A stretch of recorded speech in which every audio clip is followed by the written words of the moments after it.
everyone. This is Avi Rosalimsky. After an amazing 3 weeks, Baruch Hashem, on RTC. I just wanted to share a few words of Torah with you, a few words that I believe speak to the very essence of what we looked to accomplish this summer on RTC. The Gemara in Maseches Baba Kama asks, where do we know that there's a necessity, that there's a need for Akaras Hatov, to recognize the good that others do for us? The Gemara quotes a pasuk from this week's parasha, Parshas Kiseitze. The Torah says, Lo Sisoiv HaMitzvah, that there's an Isser to despise, that there's an Isser in the Torah, there's a prohibition to hate the Egyptians. And Rashi in the Gemara explains, why is there a prohibition to hate the Egyptians? Because they gave us a place to live in Mitzrayim. Now the obvious question is, why would the paradigmatic example of gratitude be thanking the Egyptians for giving us a place to live? These are the same Egyptians who beat us, who enslaved us, who took our babies and threw them into the Nile River. Why would we thank the Egyptians, and why would this be the example of a Akaras Hatov in the Torah?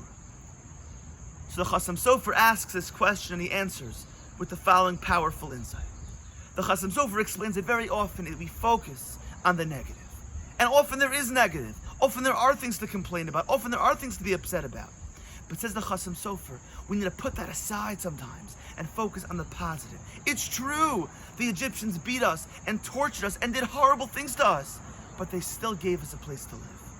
They still gave us a place to stay. You might have a big white board, and it could be a beautiful board with one black dot on that board, and all we do is focus on the black. All we do is focus on the negative. In life, our job, our role, our responsibility is to try and focus on the positive.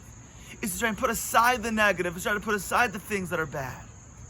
Bibi Netanyahu tells over that before he became prime minister and he was the ambassador of Israel to the United Nations, he went to the Lubavitcher Rebbe for advice, for Eitzah, for trying to help understand how can he be a light in the United Nations, a place of such darkness. And the former prime minister explains that he tells over that the Lubavitcher Rebbe said to him that you could enter a room of darkness and all you have to do is make one little candle light, one little candle, and that little flame can make the entire room light. That's who we are and that's what we are. We can enter a room of darkness and there's Corona this and there's Afghanistan that and there's darkness and there's negativity. But our goal, our job, our desire on RTC this summer was to be that light, was to live that light, no matter what was going on in the world around us. And Amir Tzah Hashem, each and every one of us in our own lives, in our own worlds, maybe focus on the positive, maybe be a force and a beacon of light and a beacon of positivity in our lives and in the lives of others. And Amir Tzah Hashem, in so doing, will ultimately bring about the ultimate light, the light of Mashiach Tzidkenu.